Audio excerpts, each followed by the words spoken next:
నమస్తే welcome to LCN news. Tirupati జిల్లా చిల్లకూరు మండలం కమ్మవారిపాలెంలోని లోగోస్ లూథరన్ చర్చ్ నందు ఈస్టర్ పర్వదినాన్ని పురస్కరించుకుని దేవాలయంలో ప్రత్యేక ప్రార్థనలు నిర్వహించారు. వేకువజామున 5 గంటలకు క్రైస్తవ విశ్వాసులు సమాధుల తోటకు చేరుకుని పునరుద్ధానుడైన యేసుక్రీస్తును స్మరించుకుని సమాధులను అలంకరించి ప్రార్థనలు నిర్వహించారు. ప్రత్యేక అతిథిగా హైదరాబాద్ నుండి విచ్చేసిన దైవజనులు రివరెండ్ సునీల్ పాస్టర్ వాక్య సందేశం అందించారు.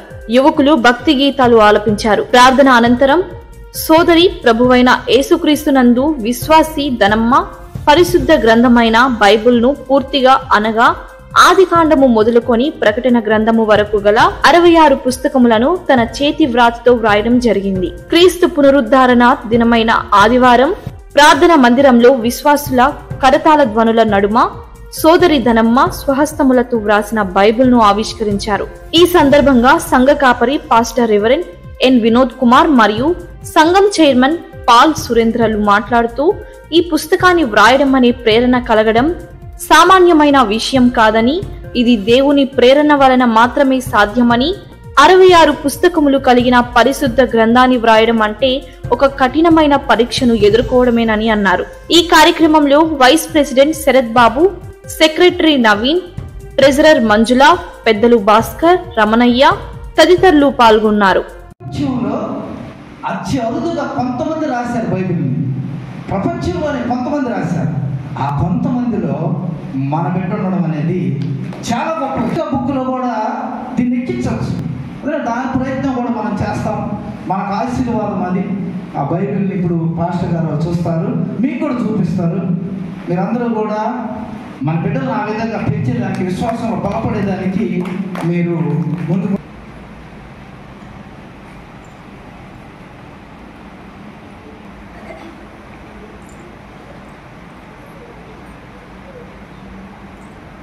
సర్వమేలునికి కారణభూతుడవై ఈ గ్రంథాన్ని వ్రాయడం అన్నది అది ఎంతగానో మీ సంకల్పం, మీ చిత్తం ఉండడాన్ని బట్టి నాయనా మీ ప్రియ బిడ్డ ఈ గ్రంథాన్ని వ్రాయడం జరిగింది. ఇది అందరికీ మాదిరికరముగాను, ప్రతి విశ్వాసి జీవితానికి తండ్రి మంచి సాక్షాత్తులుగాను దీవెనకరముగాను ఉండునట్టు మీరే సహాయం చేయమని తండ్రి బిడ్డను దీవించమని ఆశీర్వదించమని యేసుక్రీస్తు నామములో అడిగి వేడుకుంటున్నాము తండ్రి, ఆమేన్. తండ్రి కుమారుడు పరిశుద్ధాత్మ ఏక దేవుని నామమున ఈ పరిశుద్ధ గ్రంథము లిఖితపూర్వకముగా లోగోస్ లూథరన్ దేవాలయపు విశ్వాసి రాసిన విధానాన్ని ప్రతిష్ఠ చేస్తూ ఉన్నాను, ఆమేన్.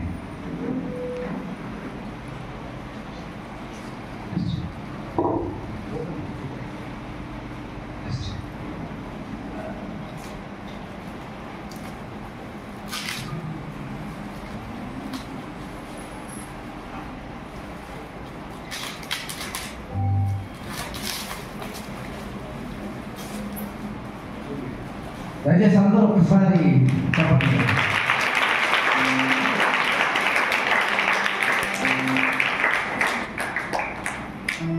పరిశుద్ధ గ్రంథము మాదిరే రెండు పక్కల మధ్యలో భాగాలు చేస్తూ వ్రాయబడింది.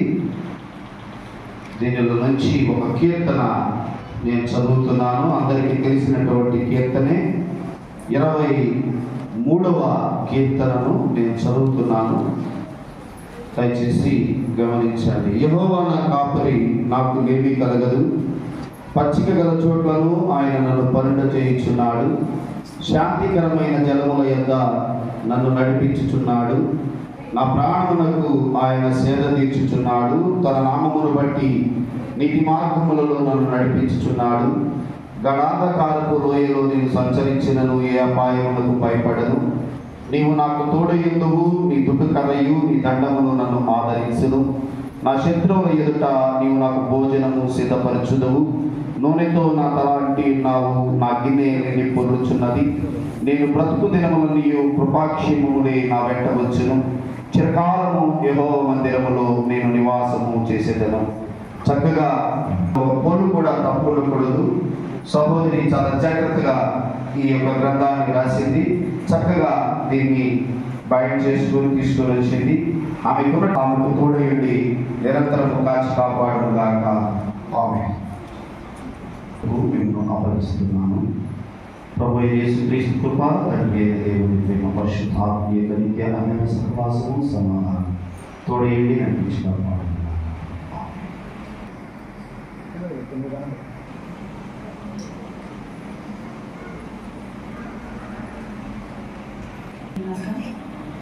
నేనేదో గొప్పగా కనిపించాలని, నా గొప్పతనాన్ని ప్రదర్శించుకోవాలని బయటకు తెచ్చి తిరగలేదు. కానీ ఇంకొక బిడ్డకి ప్రేరేపణగా ఉండి ఎక్కువ సమయాన్ని దేవుల్లో గడపాలి, యవనస్తు సమయం వృధా చేసుకోకూడదని ఇతరులకు ప్రేరేపణగా ఉండడానికి కోసమే నేను తీసుకొచ్చి చర్చలో ఇవ్వడం జరిగింది.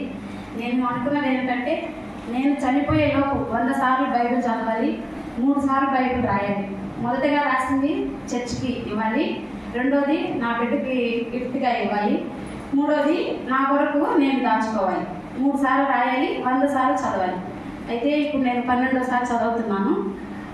నేను ఒక 2 విషయాలు ఎందుకు రాయాల్సి వచ్చిందో చెప్తాను, మర్చిపోతానని రాస్తున్నాను. మొట్టమొదటిగా నాకు ప్రేరేపణ ఇచ్చింది ఒక నన్గారు. ఆల్రెడీ ఆమె చెన్నైలో ఉంటారు, తను రాశారు. 1.5 సంవత్సరంలో పూర్తి చేశారు. నేను సంవత్సరం లోపలే పూర్తి చేయాలని పెట్టుకున్నాను. లెంట్ డే స్టార్ట్ అయిన రోజు లాస్ట్ ఇయర్ స్టార్ట్ చేశాను, ఈస్టర్ కంటే ఇవ్వాలని నెలకి. రెండోది ఏంటంటే, మనకు వాక్యం చదువైపోయే రోజులు వస్తున్నాయి కాబట్టి బైబిల్ కూడా తగలు పెట్టేస్తారని మనం వింటున్నాం. కాబట్టి ఒకవేళ నోట్స్ రూపంలో ఉంటే నా బైబిల్ ఎవరు దొంగిలించలేరు కదా అని ఒక చిన్న స్వార్థం అన్నమాట. అవి వెళ్ళిపోతే నేను ఆ నోట్స్ తీసి చదువుకోవచ్చు. కానీ తర్వాత తెలుసుకునేది ఏంటంటే, నోట్స్లో కాదు, మన హృదయంలో బైబిల్ ఉంటే దాన్ని ఇంకా ఎవరు దొంగిలించలేరు అన్నమాట. ఇంకొక విషయం ఏంటంటే, ఇశ్రాయేల్ రాజుగా ఉండవలసిన వాడు ప్రధాన యాజకుల దగ్గర నుంచి ఒక ధర్మశాస్త్ర ప్రతిని తీసుకొని తన సొంత చేతులతో తను రాసుకోవాలి.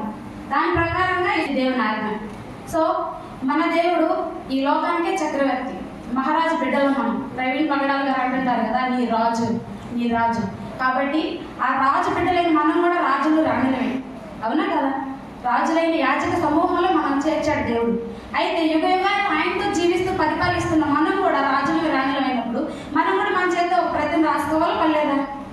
యుగ యుగాలు జీవిస్తున్నాను, నేను ప్రభుతో ఈ రాజ్యాన్ని ఏలబోతున్నాను అనే ఒక విశ్వాసంతో నేను కూడా ఒక ధర్మశాస్త్ర ప్రతిని రాస్తున్నాను అన్నమాట. కాబట్టి మీరు కూడా దేవుడికి ఎక్కువ సమయాన్ని ఇచ్చి, ఇప్పుడు యవనస్తులకు ఒక మాట, ఎవరైతే నేను రాసిన సమయము ఎండింగ్ చేసిన సమయం పెట్టున్నాను దానిలో టైము, ఎవరైతే ఆ సమయం లోపల పూర్తి చేస్తారో వాళ్ళకి ఒక మంచి బహుమతి ఇస్తాను.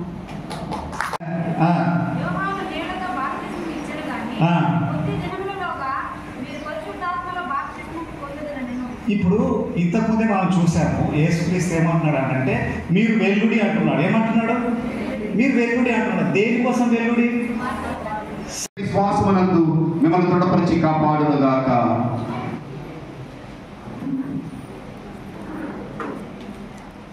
కీర్తన సంఖ్య